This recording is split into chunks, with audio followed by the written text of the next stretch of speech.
Hey, good afternoon, everyone. I'm just with George here this afternoon. We're going to do about a quick 45-minute chat.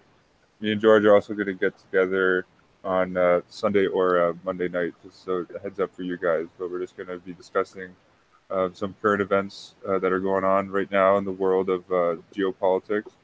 And George is going to start off. George, you were talking about this professor you saw at Holocaust Museum, and you mentioned you wanted to go into New Zealand to start Okay. off. Yes, I made me. And hello, Eric. It's about 12:45 p.m. Pacific time. I'm coming to you from the beautiful metropolis of Cataudi, California, which is about an hour or so north of San Francisco. And thank you for spending these few minutes with me, Eric. And since we're going to be having an abbreviated show, there are a couple of things I had wanted to discuss.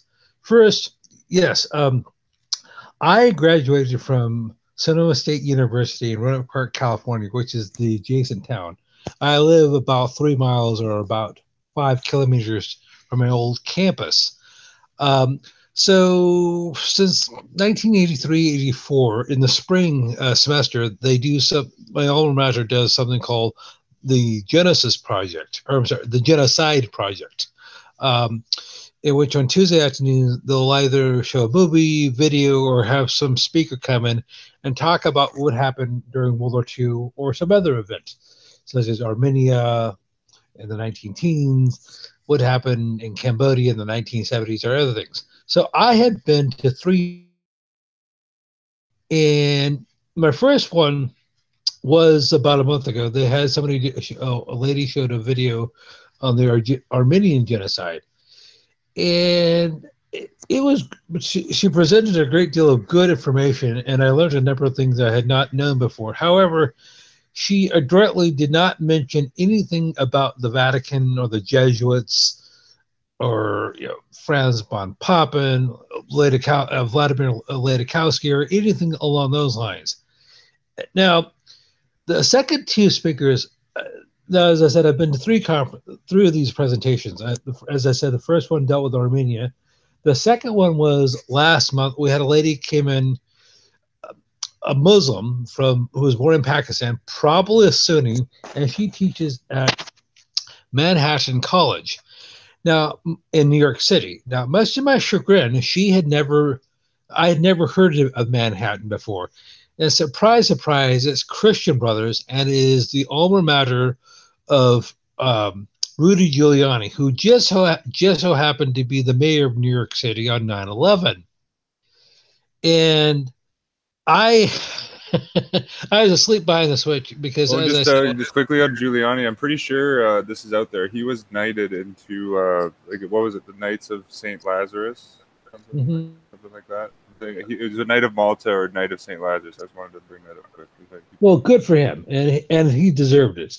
Oh, Anyhow, he did a good job covering up 9/11. That's for sure. Okay, thank you. okay. So as I said, I'd never heard of Manhattan College because there's all sorts of these schools in New York City. People talk about Columbia, Cornell, Fordham, and it's just something. Okay, if you think about it, it sounds like a secular institution, like Boston College, like University of San Francisco, and is they like playing. Johnny's mentioned this before. That's one of their games they like to play. They have one of their schools that sounds completely secular. So, anyhow, the professor from Manhattan College, Afridi, I believe was her name, was talking about anti-Semitism and Islamophobia, and she never mentioned anything. There again, she never mentioned anything about the Vatican. She never mentioned how the in Yugoslavia, the Ustashi Croatians worked with the Serbs during during World War II, among other things. Um, so I think I mentioned this on the show when we were together a couple of weeks ago that one of the things this professor is concerned about is the burgeoning nationalist movements that are popping up all over Europe and other places.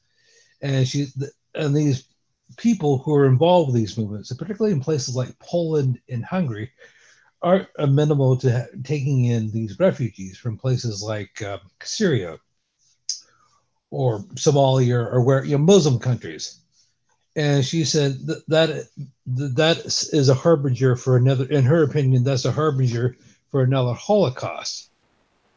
Now, as I said a few days ago, just quickly, I assume she didn't touch just a big, at least in America, Charles Coughlin was a huge figure in like creating, just in terms of racism in general, but in particular anti-Semitism. Now he was preaching and actually in the documentary, I found a PBS documentary done on Charles Coughlin, and around like the 40-minute mark, he actually says like we need to eradicate them like physically.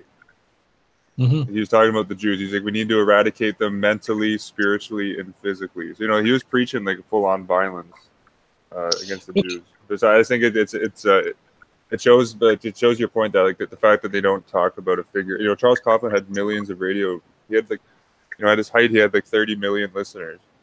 Spewing all this anti-Semitism. Like most radio shows today don't have that. Like don't have that type of audience even. That's like 80 years ago. So if you readjust 80 years ago, that 30, like 60 million population in 1940 million people, would less than population is like 300 something million, 350 million. So 30 million is a huge number, but especially for back then. Now, it was crazy. Just like I was shocked, like when the show brought up those stats, I just couldn't believe it. Like Coughlin, like him in particular, he was getting like 1,000 letters like sent to him every single week.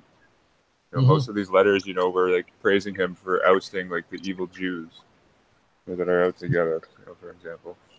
Well, it's interesting you mentioned Charles Coughlin. The speaker from a few days ago did actually mention him.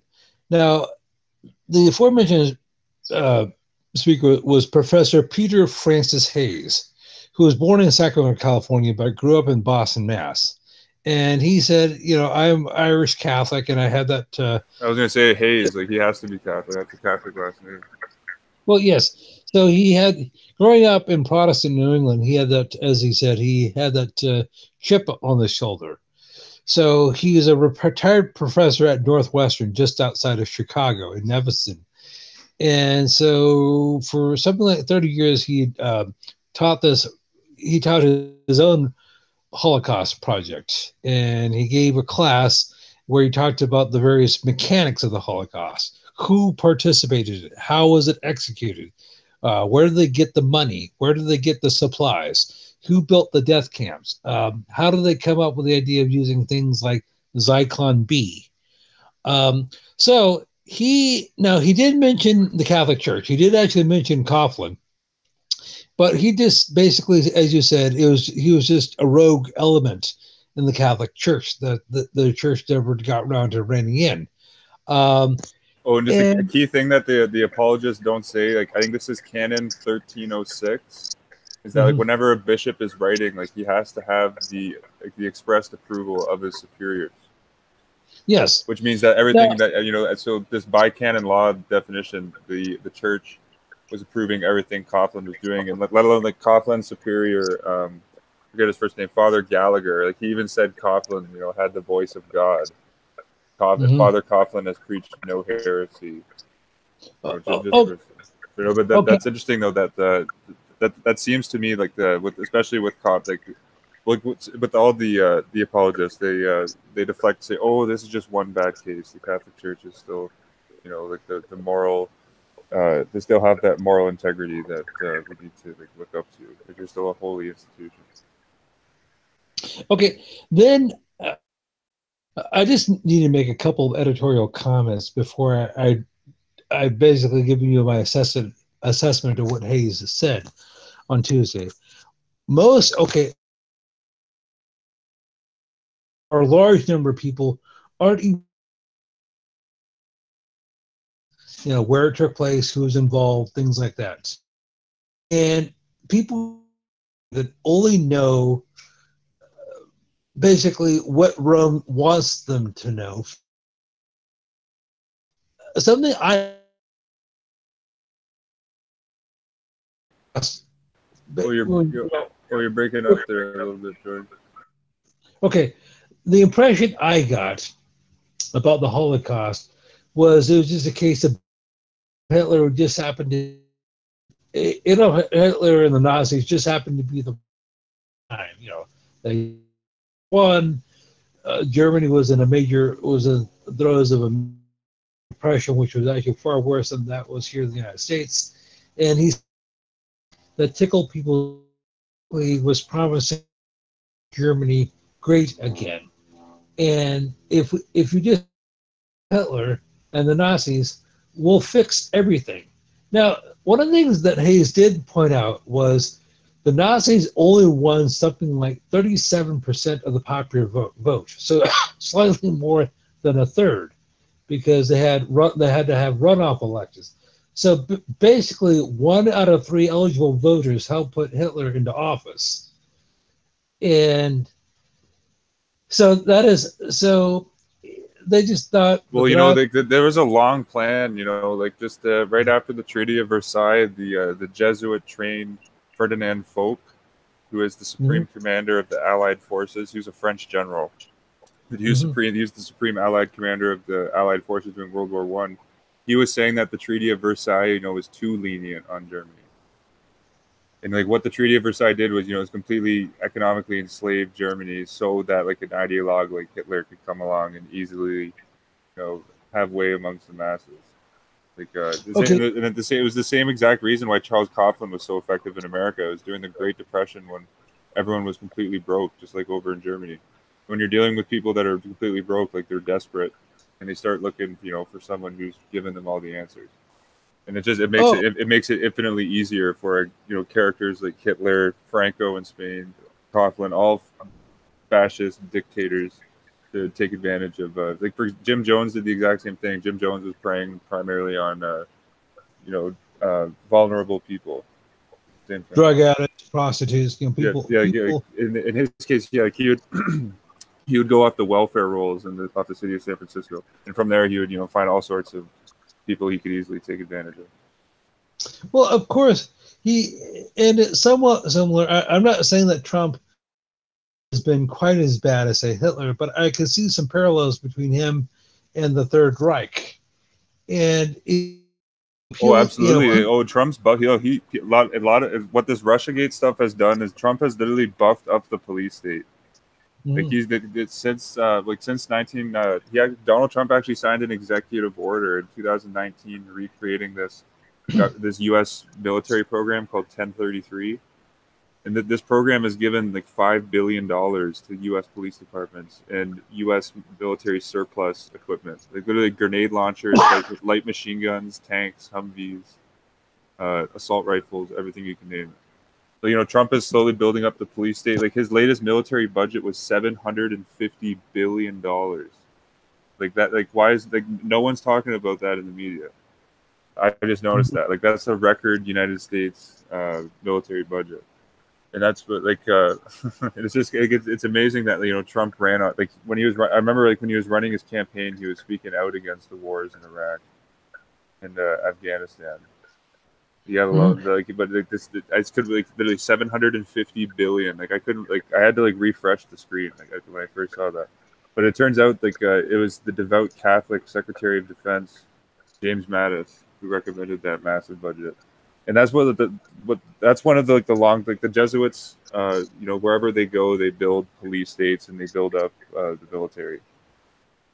That's exactly what Trump has done. And this RussiaGate stuff has just completely blinded people to the fact that Trump has slowly, he's cut taxes for the rich. He's been building up the police state. There's a flood of Roman Catholics coming in off the southern border. Everything, is working to plan. As Trump said at his 2016 Al Smith dinner speech, we need to be on guard for anti-Catholic bias, and that's why you just see the Roman Catholic question not being brought up, because it's the question that connects all of the string of geopolitical events. Well, and something else I had mentioned is you had the speaker from last month, the one from Manhattan College, the Pakistani Muslim woman, is that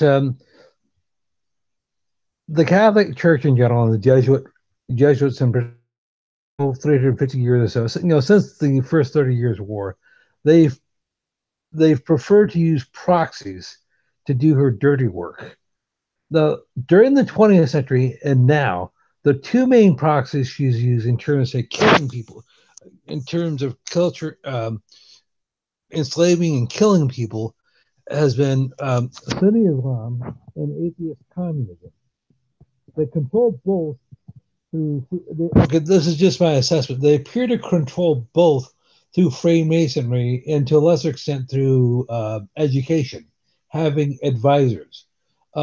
For example, well, just quickly, Georgetown University, right after 9/11, the crusade launched over in the Middle East, they built Georgetown University in Qatar.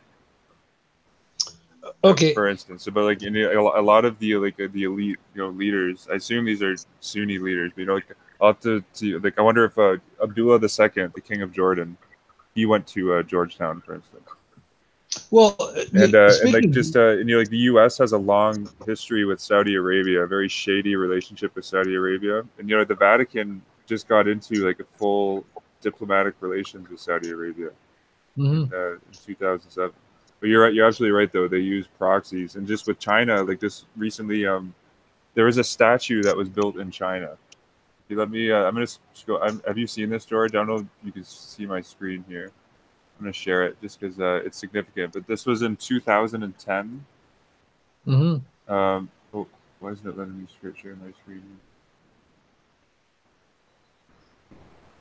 Sure.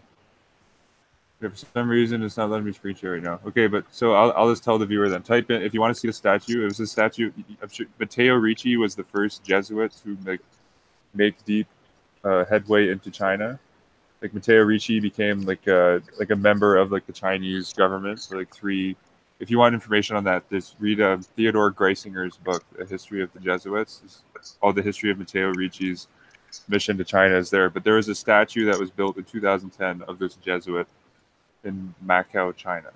And there was a Roman Catholic bishop that came out recently and said that China is the best place that we're I'm paraphrasing, but this Roman Catholic bishop said, this was covered by the Catholic Herald. He said China is the best place for Catholic social preaching.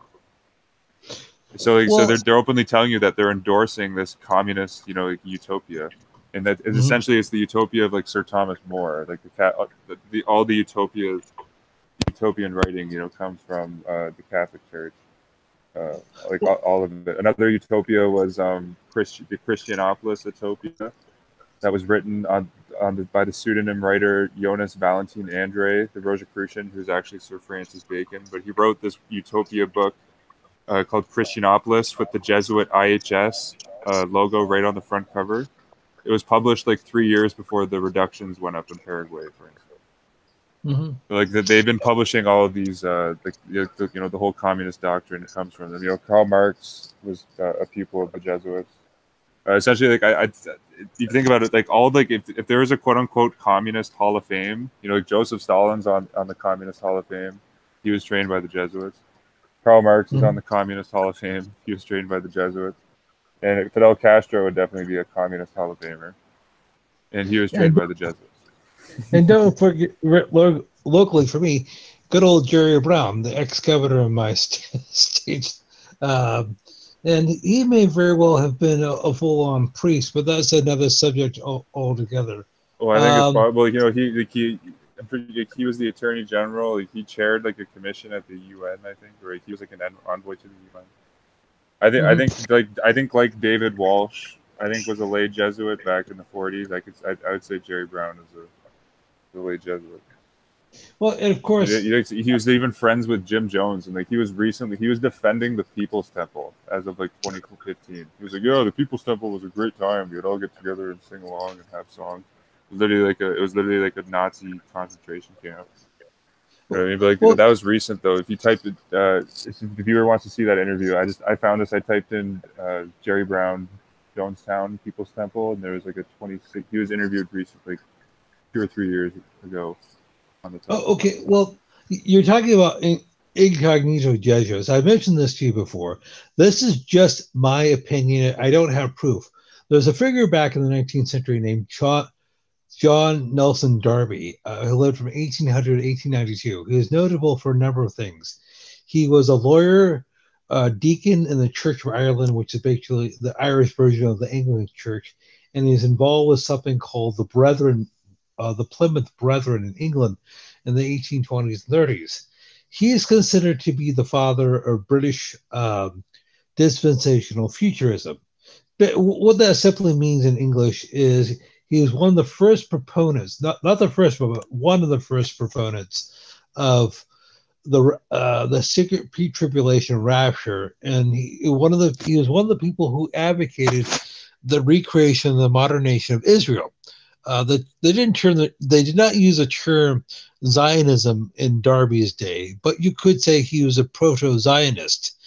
Now, why do I suspect that he was a Jesuit?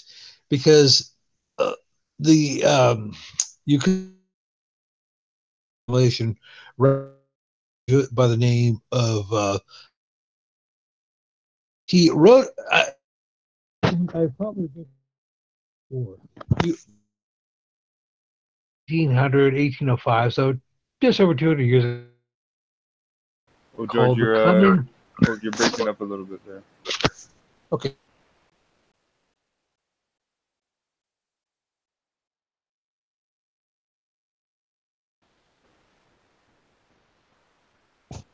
Hello, Eric. Can you hear me? Oh yeah, that's better. Okay. About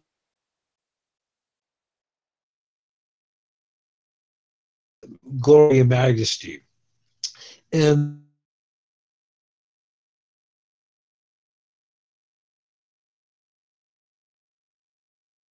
Oh, you're cutting out again there, George.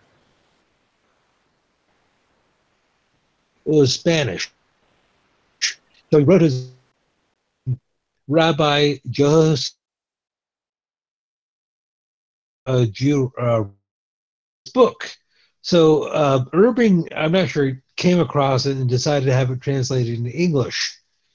And like this came out, he had it translated into English in the 1820s. Well, he met Darby. Oh, George, just quickly, you cut out a little bit there. Just were you saying that Darby got a Spanish book translated into English? I assume this was like a Catholic inspired Spanish book. Well, no, actually, it was not Darby. It was a friend of Darby's, Edward Irving, who was who was a Scottish Presbyterian minister.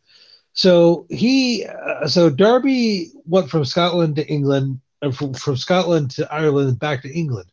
Then in the 1850s or so, he came across the Atlantic and went to a conference in Niagara Falls, New York, where he met, where he tried to peddle this idea. Well, one of the people who became enamored with Darby's teaching, Ingersoll Schofield. Schofield wrote a Bible, or came out with an edition of the Bible like around 1910.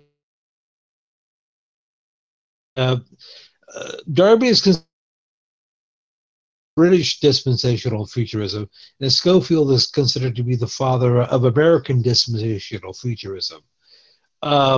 So 20s, and so they created a couple of schools in his honor. One was in Dallas, Texas, called Evangelical Theological Seminary, which was later renamed Dallas Theological Seminary. And that was one of the first places in America to teach this whole idea of Christians disappearing before the future Antichrist appears on the scene. And most people have no idea it was the Jesuits who concocted all these ideas, and they just simply were repackaged to appear to be Protestant. Well, just for the Manuel Lacunza was one of those Jesuits, right? Or Yes. And who is it? Ribera? What was his first name? The other. Okay, what Ribera did, Rodrigo Ribera, is he advocated that the Antichrist has not come. He comes sometime down in the or sometime in the future. Hence the name futurism. Now, the Catholic Church had actually taught this idea before Ribera, but he's the one who basically codified it. And Ribera was a contemporary of Loyola, of Ignatius of Loyola, and Robert Cardinal Bellarmine. Bellarmine articulated the idea that the Antichrist is just one individual, which is distinct from the traditional Protestant position, is Antichrist is an institution. It is actually the papacy. Now, Well, I assume I haven't read. I've read like comment like in terms of Bellarmine. I've read his like views on life. I've just really seen from the book Jesuit Political Thought. Like I assume, like, did he subscribe to the Antichrist also being in the future? I just haven't seen his opinion on yes. it. No, I wasn't going to talk about this, but if I could just, since we only have about 20 minutes or so, could I just make a few other comments regarding the speaker? Yeah, for sure. But just just thanks for bringing. That's something for me to look into. Just I'll look into this John Nelson Darby. I'll look for some connections from him to the Jesuits, just because he sounds like he was connected to them at least. Some sense. Oh, okay.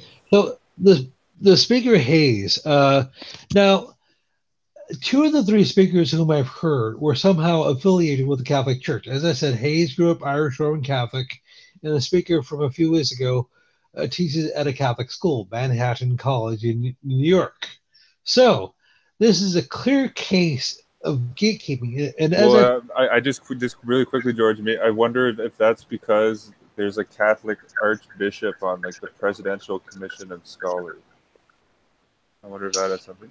I wonder if that has something to do with it. Just because like that, the Presidential Commission of Scholars is like the platform which gives professors and writers like more of a name, and like will get them like promotions to speak at certain speaking events.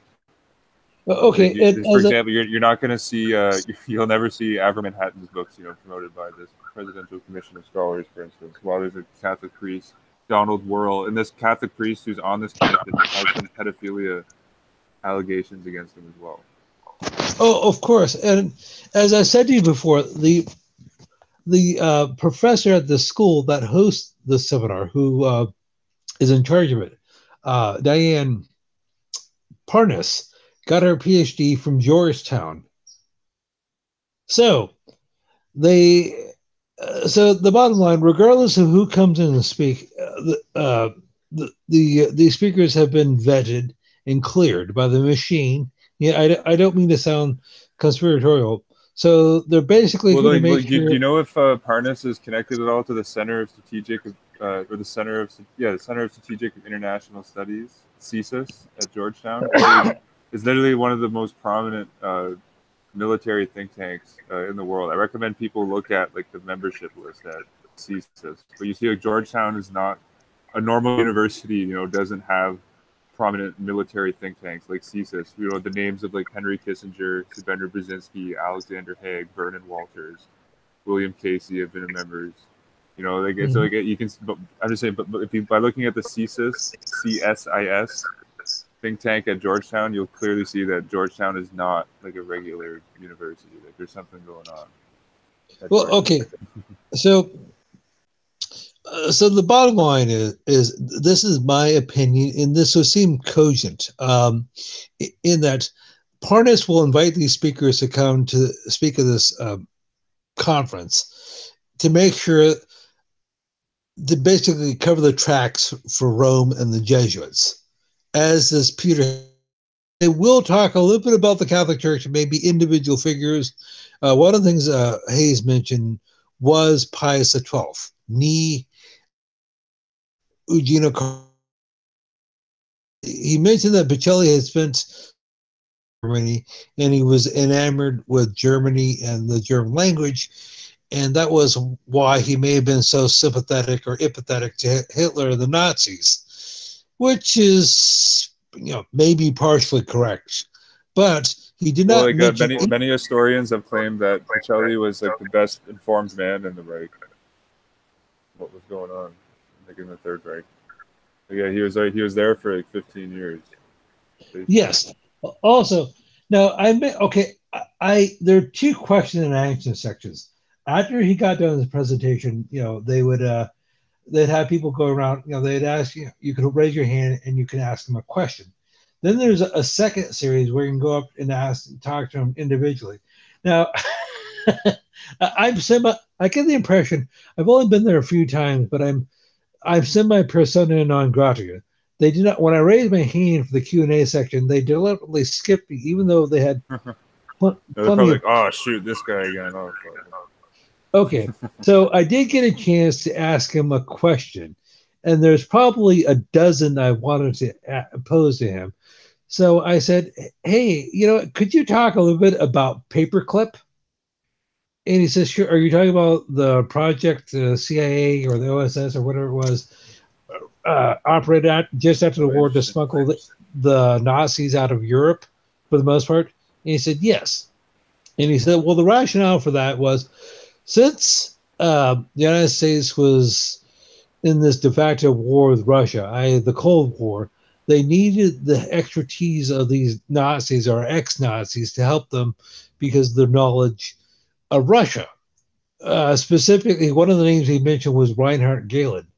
Knight of Malta, Reinhard Gehlen, Roman Catholic, Jesuitically trained Reinhard Gehlen, is yes. But interesting though, like I'm saying that was the Vatican talking points at the time.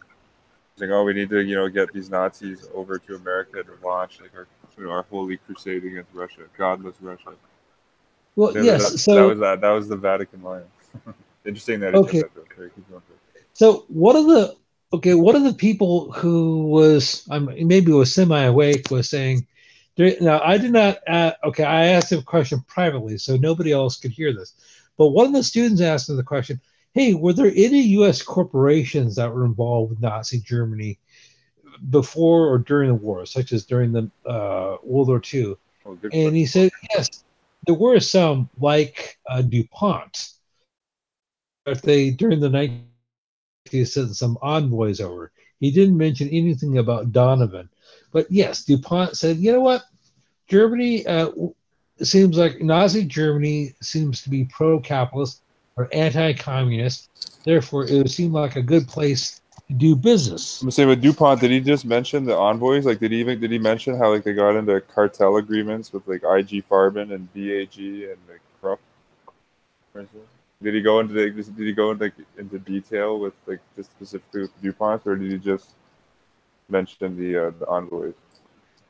Well, no, I mean, okay. In all fairness to him, he only had a few minutes. He had less than half an hour to answer questions, so he probably could have gone on for DuPont, let alone Bank of America, the various other corporations that were. Yeah, it was like Radio Corporation of America, Westinghouse, General Electric, Anaconda Copper. Well, the only he did not mention. Brown's brothers Harriman. Prescott Bush actually got arrested for that. It was like a sham trial, of course. He was initially locked up for supply. It came out the Guardian, the British newspaper, actually did an article. It turned out the Browns brothers Harriman Bank was doing work with Fritz Thyssen, of all people, like one of the most Catholic men in Germany, who owned like all of Germany's steel industry as being a devout Catholic. Okay, so he did not. The only corporation he did mention Henry Ford and Ford Corporation, and he said yes. Henry Ford. That's a. You can do a whole presentation. Did he go into like Ford's personal anti-Semitism? Yes, he did actually talk about. As a matter of fact, he said that Henry Ford actually started his own newspaper in Dearborn, Michigan, whose whole raison d'etre was to bash Jews and communists. And I don't believe the newspaper is. So yes, you did have. Okay, so the speaker Hayes said there were a number of prominent Americans at the time, the 1930s: Henry Ford, Charles Lindbergh, Walt Disney, who were anti-Semitic and were empathetic and sympathetic towards the Nazis. He said, although those are just simply those who are not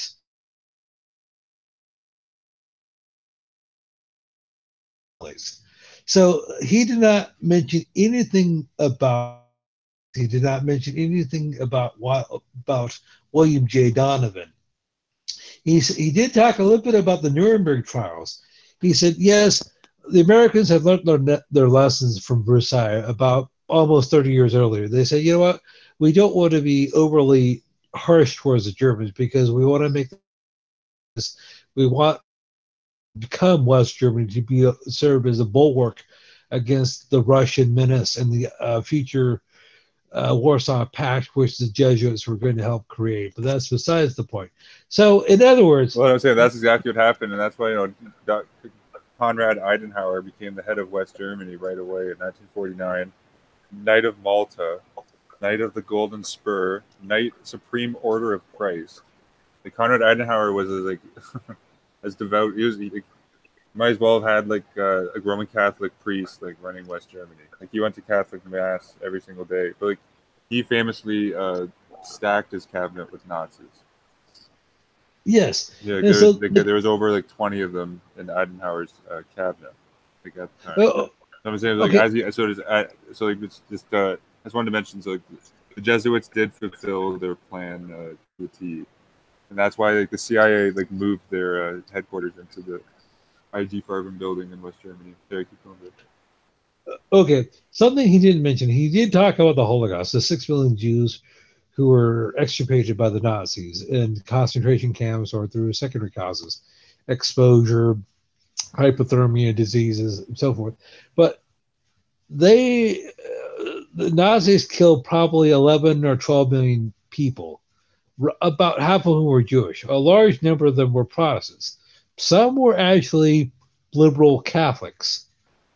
Because, in all fairness, the Catholic Church, not all of them were on board with what the Nazis were doing in Germany or other places. Well, absolutely. In the past, the Catholic Church hasn't hesitated to slaughter their own liberal following, like the Jainists, right? Like the Jainists were, what would you call like liberal Catholics? Well, Back in yes. the 1600s. Okay, this is my opinion. It put into power, well, in 1933, just for certain purposes, just like Stalin was put in power in Russia and FDR in America. He was not supposed to kill all the European Jewry, only half or maybe 2/3, but his primary targets were, I'd have to say, the Protestant Church. Well, George, Dr. James J. Murphy said that Hitler's job was nonetheless to thwart the progress of the Reformation in Germany. Yes. He said he said it was nothing but like a counter-Reformation measure to push back the Reformation, and they did. Like, and it's kind of scary. Theodore Greisinger, in his book about the Jesuits in 1888, like warned Germany, saying if we don't deal with like this Jesuit problem, like there will be another 30 Years' War. He called it the second 30 Years' War. But World War II, World War I and II, if you look at it, it's like a 30-year time span, and it was just as chaotic as the 30 Years' War. It essentially was like a second 30 Years' War. But I just wanted to bring that up. This Dr. James J. Murphy said that this was in his article, How the Catholic Church Brought Hitler to Power. He said that it was a way to push back the Reformation from all like the advancements it made against the Catholic Church. And that it was literally in Dr. Murphy quotes a source, like he says in this pamphlet also, Edmund Paris says this, like Hitler's Mein Kampf was ghostwritten for him by a Roman Catholic, by a Jesuit, Bernard Stampfel. Mm-hmm. And like it was in Mein Kampf, like Hitler, or like it wasn't Hitler, Father Stampfel, like writing for Hitler. Like in Mein Kampf, there's all sorts of hatred against Protestants in that book, and it makes sense.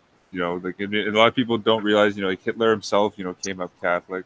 Everyone around him was Catholic in the Nazi brigade. Like, for example, I just found this was on his Wikipedia page. Dr. Karls Haushofer, the founder of he's one of the originator of modern day geopolitics.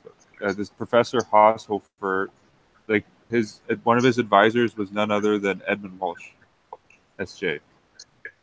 Well, And boy, this was there this something? yeah, I'll send you his Wikipedia just because Dr. James J. Murphy mentioned that this Dr. Haushofer was one of the founders of Catholic professor. So like, he said he was one of Hitler's key political advisors, and I looked up his Wikipedia page, and it says that Walsh was one of his advisors. And you mentioned this. We'll bring it back to this talk you attended, but you mentioned how he went into Nuremberg. I'm sure he didn't mention that Edmund Walsh was at Nuremberg, playing a key Oh, role. yes. So I just wondering how did Edmund Walsh have any time to sleep? Let alone like wasn't he supposed to be a priest? Wasn't he supposed to be preaching homilies and Well, hearing? Edmund Walsh in the Dollar in the Vatican, like Avro quotes him. He was quoted saying that like we need to drop the atomic bomb. Like that's the moral thing to do. So it's amazing that like a quote unquote priest would say that we need to drop a bomb that's gonna kill like hundreds of thousands of people. It's so critical and like, preposterous. But yeah, you're right though. Like he was scheming all over the place, flying constantly, from London to Moscow, Washington to Rome. He was like, no doubt. I think Walsh made connection with Joseph Rettinger at some point, and like he died right before the Bilderberg group. Actually, I think what Walsh died in 55, 6, or Yeah, 56. and So yeah, so that's just interesting. Bilderberg comes up 1957, right after that, and just I'm pretty sure this is even on Walsh's. Like the hype that he got when he died was just like ridiculous. Like there was a whole ceremony. Like President Eisenhower, like gave out like a whole speech on like how great Edmund Walsh was. Like there was all sorts of like from like the quote unquote deep state like was praising him up as a messiah when he died. well, Walsh died in 56, and the following year you had the creation of the European Common Market, which will become the European Union. And I'm sure the Jesuits were planning that creation probably back in the 19th century. Well, actually, with Brettinger, Joseph Brettinger was actually the founder of the Council of Europe, which was like the official predecessor to the European Union. But Joseph Rettinger is literally like the open founder of that Council of Europe. And according to this is according to Alberto Rivera.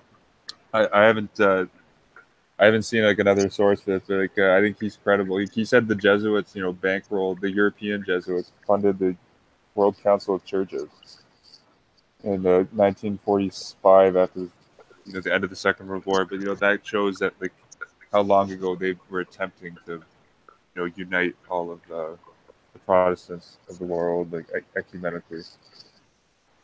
Well, if I could just say, so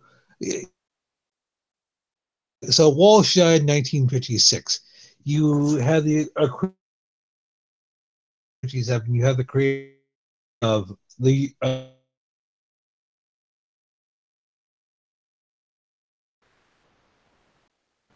market, things like that. So anyhow,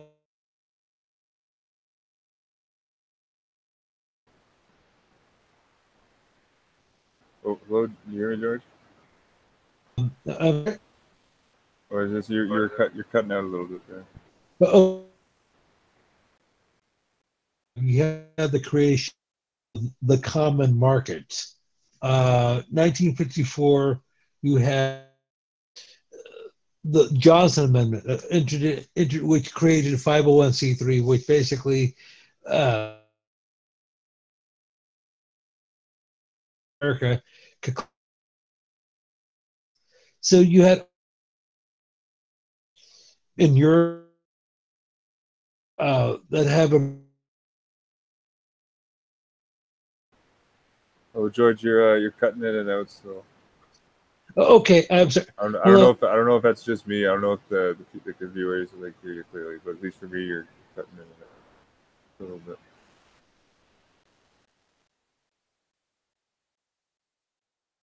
Mention the Hayes talking. and a couple other things when we talk.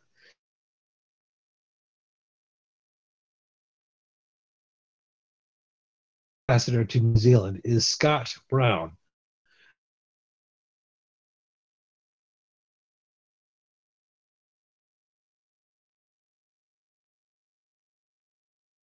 Themselves, but as always, people who have years of experience, such as in the CIA.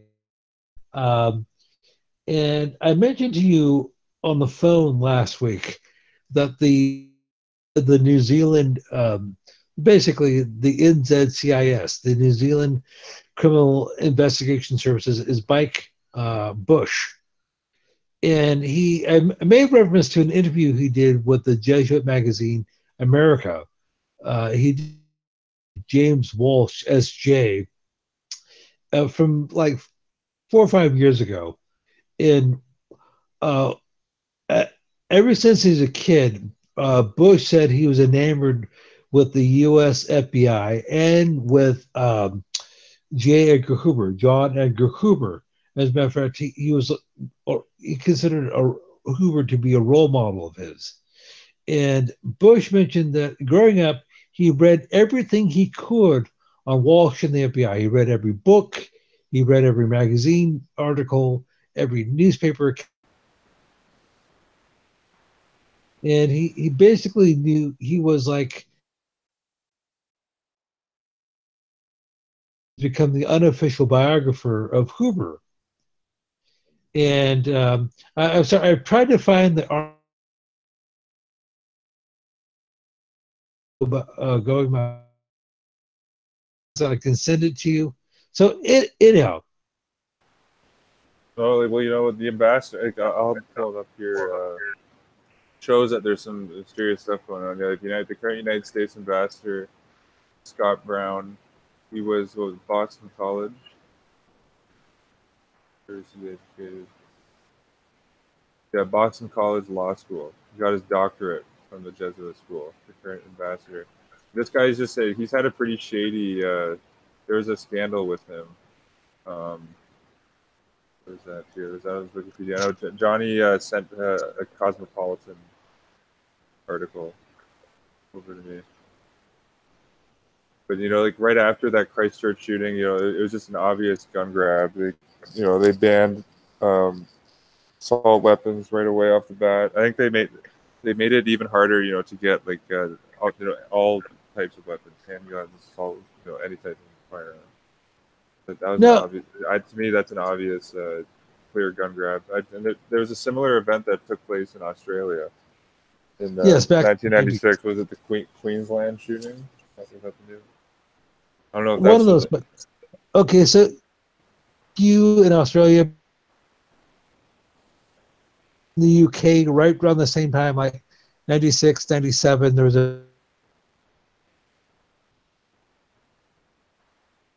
to disarm the Brits, and we're also going to disarm the Aussies.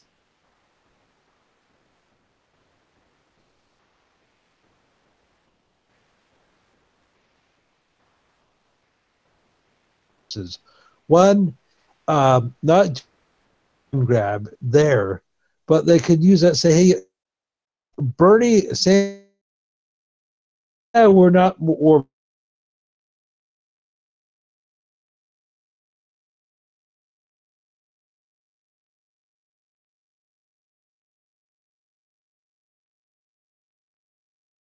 is massive. There's no. Okay. George, you keep cutting in and out.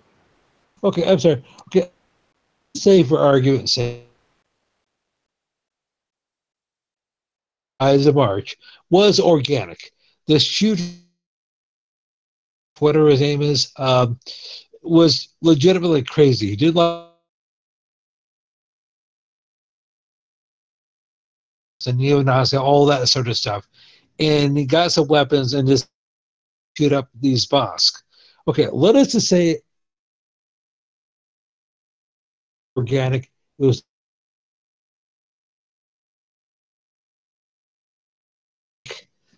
the rational thing to do for the New Zealand government to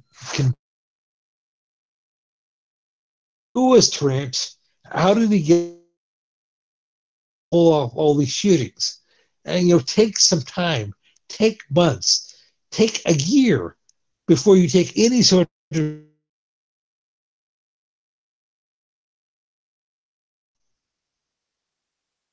But no, just a few days we're going to do a ban or not. Well, I heard some of that, but yeah, you're right. Like, it shows like it was absolutely premeditated. Just a great example of that. Just a false flag on a bigger scale. 9/11. It was disclosed that the Patriot Act was written like 2 years before 9/11 even happened. The architect being Georgetown professor Vitin, but it shows you like it was only like I want to say 3 months, maybe 3 weeks. It was 3 months or 3 weeks after 9/11. The Patriot Act was already being proposed in Congress, and it was signed and approved, like a mass legalized surveillance state. Yes. That's just I think that's the clearest example of like the quote the deep state having a problem reaction solution event. Just like that's what ultimately the New Zealand massacre was, whether it was organic or if it was like Sandy hoaxed. The thing that matters is the problem reaction solution. The reaction is, oh, we got to do something about this outrage. Get people emotionally inflamed, and then the solution is to quickly ban guns. And now it's just like at this point, and you just this is really like in France, like the yellow protesters in France. I saw an article from ZeroHedge.com. Like the French military has been given, and the police have been given the green light to shoot French protesters. Just for instance, but all these French protesters, are unarmed. But it just makes it infinitely harder to rise up, against the system when you're unable to arm yourselves. It makes it that much easier for like the robot police officers to just put us down, like the order, like the robot military officers. And that's why I think just long term, like I'm hoping like a few people in the military start to wake up, just because I just see the way that police is being militarized everywhere. I'm sure like it's also coming at the same time with like propaganda conditioning, for the people joining the forces. They're drilling it into their heads that like they're purifying the streets of like all the scum out there. Like you're here to maintain order. Okay, can I mention, Eric? Can I mention one last thing? This is something I brought up on the show last year with Johnny. This is before you joined us. Something. This is a speculation on my part, but something that a genre that has been popular on the big screen and on the small screen as well as a video game for years. Zombies, where almost a decade now, called The Walking Dead. Oh yeah, Graphic novel series by Robert Kirkman. I personally I personally think that's like an allegory for our society. Like we're a bunch of like kind of like dead man walking. Like we're completely trapped in like this financial credit system. You're stuck working your like 30 to 40 hour a week job. Like most people like the Guardian quoted this like 70% of the world doesn't even own $10,000. Okay, but what that equates to is like 70% of humanity like lives on like $10 a day. So essentially like what that equates to is though like essentially like a state of serfdom. And I think possibly the whole concept of a zombie, I think the whole craze of it is just showing like this, or I guess it's the system, I guess mocking us in a way, like mocking like the serfs. If they're saying like, this is what you are. That's what I personally think it is. Like just like how in Star Trek, how like they show the Borg, the bourgeoisie, which are like the Borg, like the middle class, they show the Borg as like these hideous looking monsters, and like the whole the whole Star Trek show is like Captain Kirk. Like, Kirk is the root word of church. Captain Church on the USS Enterprise. Like the the whole show is like encoded with like legalese and like Jesuit. It's Jesuit theater. I guess Yes, Star Trek, probably in the next program. Just talking about The Walking Dead or movies or shows similar to it, such as Night of the Living Dead. So it's an allegory because one of the things it does is the bad guys, the main bad guys in the series, the walkers, they don't actually call them zombies, and they call them other things. They're not human. Therefore, since they're not human, it's okay. And since they're actually dead, it's okay to kill them. It's okay to shoot them. Well, actually, that's very the Roman Catholic Church views heretics as not human, and that's how they morally justified like the genocide of the Albigenses, the Waldenses, like the Saint Bartholomew Day Mass, like the endless amount of massacres. Like that's how they justify it. With Catholic logic that these people are heretics and therefore, like, or the Bosnians, or the Armenians. Yeah, the Armenians, the Serbs. I mean, yes, the Slovenians. Actually, yeah, I recently I'll send you information on this guy, George. I got a rare copy of the Converted Catholic magazine. I uploaded this to the internet. This was the April 1945 issue, but there was a full-on Jesuit priest who was like the leader of Slovenia, or the vice premier of Slovenia. His name was Father Anton Korosets.